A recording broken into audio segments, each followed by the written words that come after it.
everyone, welcome back to Power of the Hour. Lovely to see you all. Thank you for joining us today. Just want to say we're just doing great. Thank you to each and every one of you for your unbelievable support. We're not quite there yet, so please hold on and open out your pockets and please continue to give. So actually, about an hour ago, I wasn't sure if I was actually going to be on this today. My daughter was on her bike and she was riding down the road and she had to stop suddenly. So she pressed on her brake, went flying over the handlebars, crashing to the ground. Thank God she's okay. But what I did is she gashed her chin really badly. So I called up somebody Hatzalah, which is the Jewish professionals who have been trained in the field just to help with small types of accidents that can advise me what to do. And they said to me, I need to take her to the Royal Free. So it was a decision. Should I go? Should my husband go? So my husband had decided to take her and not me. I just thought I have to take this opportunity, especially with the whole coronavirus, just to take a moment to thank all the medical professionals, the nurses, the carers who have just been unbelievably terrific. Let's give them a clap. At the same time, I said to myself, just like the medical field are helping us physically and looking after us, we here at Seed are here to help each one of you spiritually, to help each one of you on your journey and your connection to Hashem. So please help us to continue to do this. Unfortunately, Ilana is not here with us live as a live demo, but I interviewed with her Sunday, and we are about to show you her wonderful story, her life story, and some of her unbelievable, incredible sand art pieces that she has shown internationally around the world. Please join us as we watch it.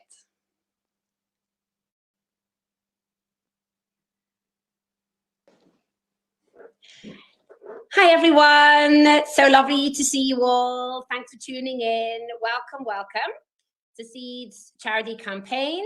We're very excited that you've joined us. My name is Sarah Silkin, and we are super excited to introduce Ilana, who is going to be joining us in a few minutes. Our special guest from Israel, who is an unbelievable and incredible sand artist. She will be showing us a few of her amazing pieces. And before she does that, she's going to be just telling you a little bit about her life and how she got into the whole sand art world. And we're very excited to see all her pieces. Ilana, are you there? Yes. Yeah, Hi, thank you. Hello, nice to meet you. Hi, welcome, welcome. Hello. So before we start, maybe you can just share with the audience a little bit about yourself and how you got into the whole world of sand art. It's very intriguing and we'd all love to hear.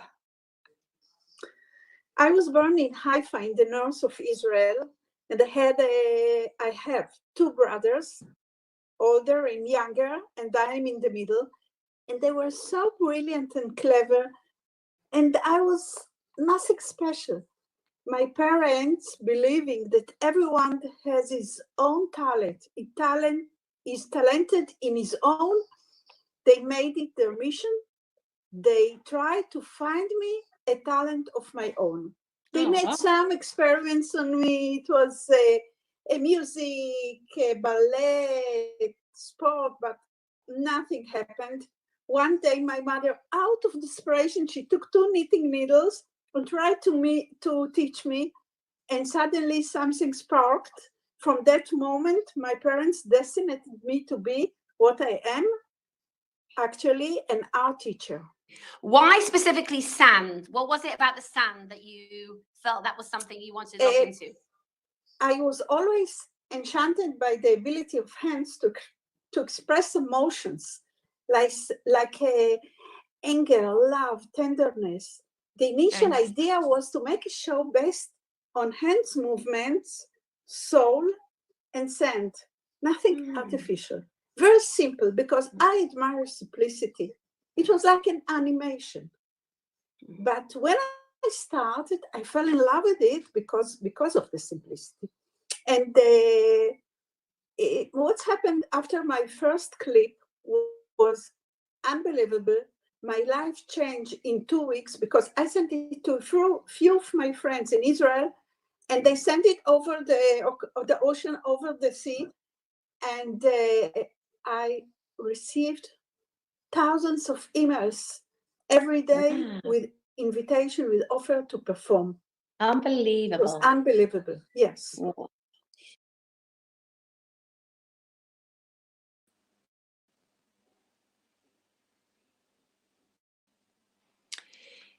Hi, everyone. Okay.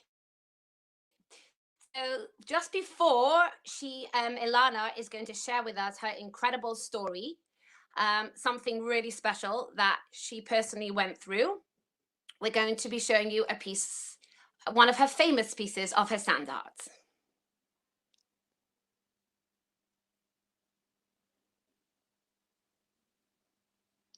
Just hold on a minute. Got a little glitch going on. Thank you.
Apparently you have a famous story to share that happened when you first got married. Are you happy? Are you willing to share it with us, or is it more Yes. of a private story? I got married when I was 20 years old and became pregnant immediately. I was the happiest woman in the world. I was thinking that I discovered pregnancy before anyone else.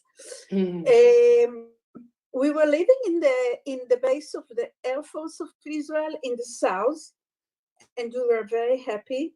One day we were walking towards Yom Kippur. When I'm telling about Yom Kippur all over the world in my show, I explain what is the meaning of Yom Kippur. There is not such a day in the world. No car on the road, no television, people fast, and silence, complete silence. We were walking on the street in the base of the Air Force, and me and my husband, that I was in the beginning of my pregnancy, and suddenly a sharp scream of fighter plane broke the silence. My husband stopped short and whispered to me, Ilana, this is a war, and disappeared to his squadron. We passed 2 days and night of uh, big stress. And in those days, Itzik, my husband, he he phoned us. He phoned me a few times, but he was very tired and very short. And in the night of the second day, I heard a knock in my door. I want to tell you that the sound of the knock of the door in the middle of the night was something that I was dread of all my life. I knew who would be standing there, what they would be telling, and even what they would dress of. But when it happened, it was nothing like my imagination. We sat Shiva on Itzik, my beloved husband, and people come in and out, and I couldn't see who is the in and who went, and I was so confused, like like sinking in a big fog. And one day I had a phone call that changed my life. Over the phone was the woman of the other pilot that was in the same airplane with my husband, and we were a friend of trouble, you know. And we were talking many times a day, but this time her voice was very strange, and she told me something like, you know, we had a phone call from our uncle from Australia, and he told us that he saw in the Australian television a, a report, news report from the war in Syria. And she told us that his uncle, he was thinking that he saw a phantom aircraft falling down, and he was thinking that he have seen parachutes. And this lady, my friend Fanny, has her name. She were talking and talking, and I couldn't listen to her anymore because a wave of hope rushed over me. Hope. When they hear what's happened to me in the squadron, they came to my house and they said, Ilana, there is no any chance that he's alive.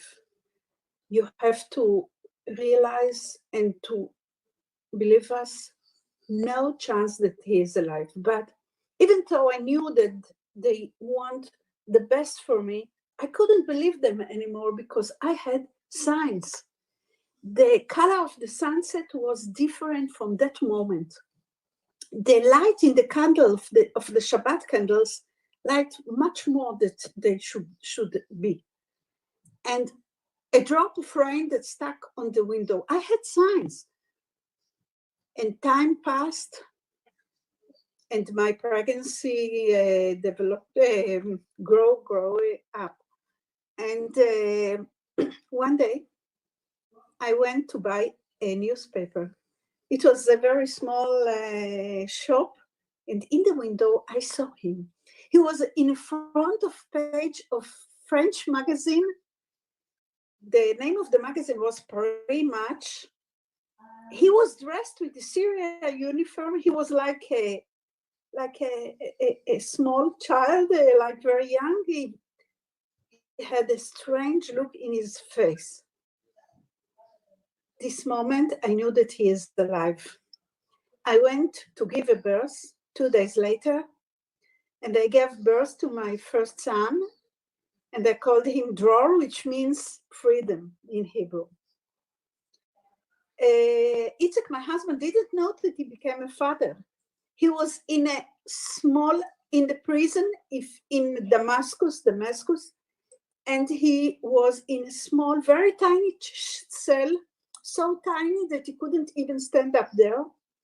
What all he could think about that, how he could go through this very, very cold winter without dress, without a blanket, nothing. If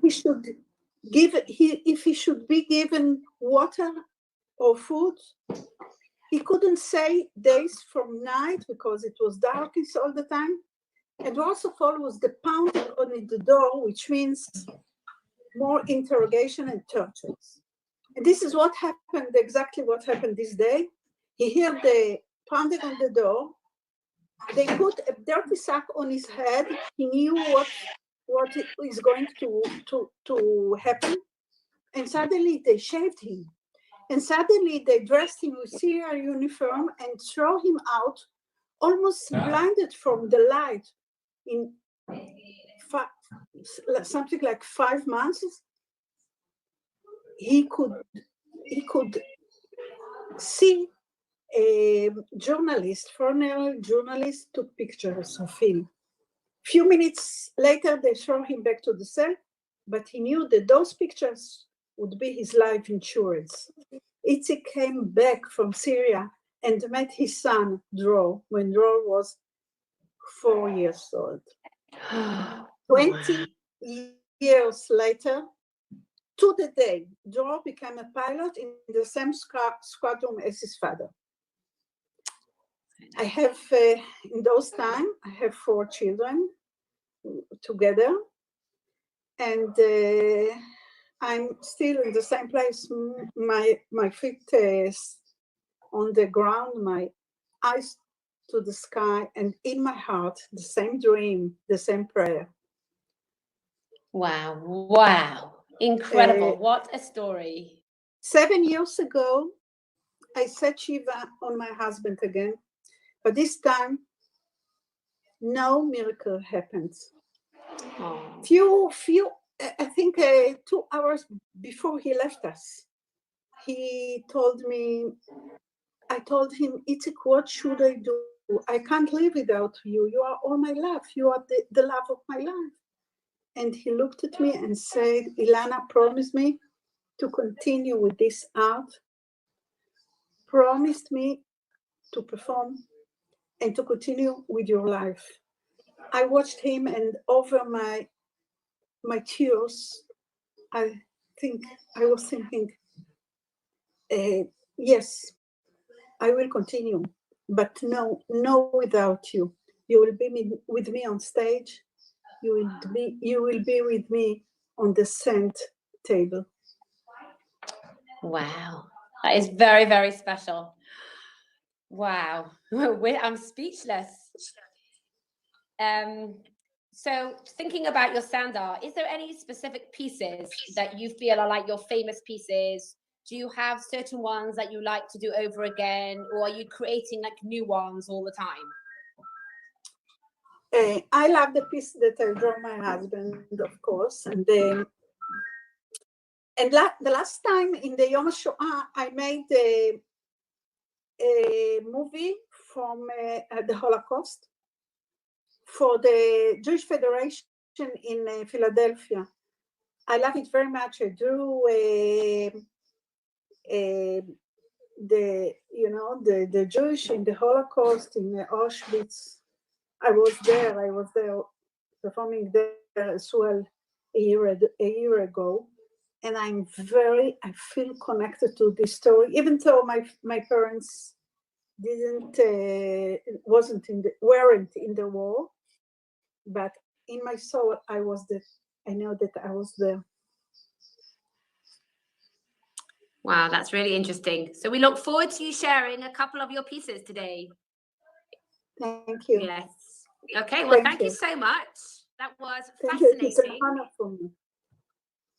Oh, that was fascinating. Thank you so much for sharing. Thank you. Bye-bye.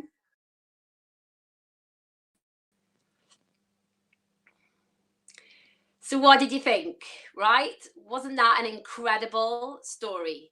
An incredible story, her own personal story, and an incredible piece of sand art. I said to her afterwards, how does she do it? Just amazing. So I hope you were as amazed as I was.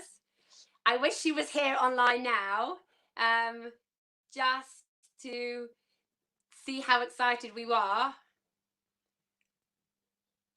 To see how excited we are and how impressive her pictures are. It's funny because when I interviewed her, I didn't see what she does until today. So we're very excited to show you her next piece. Please stay with us and enjoy.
Hello, it's Adam, the producer here. I'm afraid I've had to interrupt. We can't hear you at the moment, Mrs. Silkin.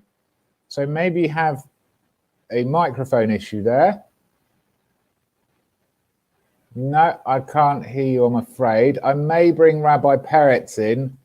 If that's okay, Rabbi Peretz, are you there?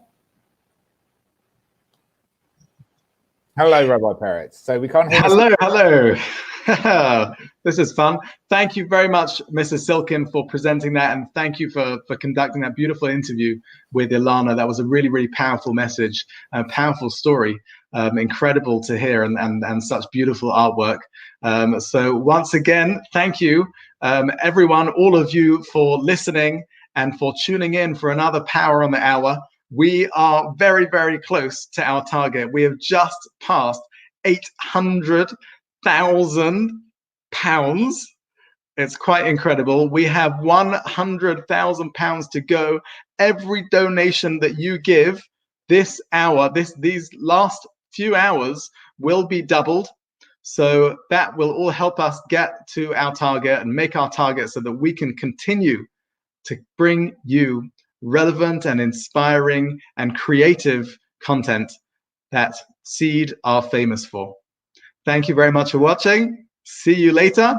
The next event, the next session, which will be up in just half an hour, is a session with an incredible person. This is an athletic sensation by the name of Beatty Deutsch, who is taking the world by storm with her incredible time trials and results with her marathon running. She was set to run for Israel for the Olympics. Obviously, the Olympics have been delayed, but we're going to hear a little bit about her story and meet her. She really is an inspiring an inspirational speaker, an inspirational person. So stay tuned.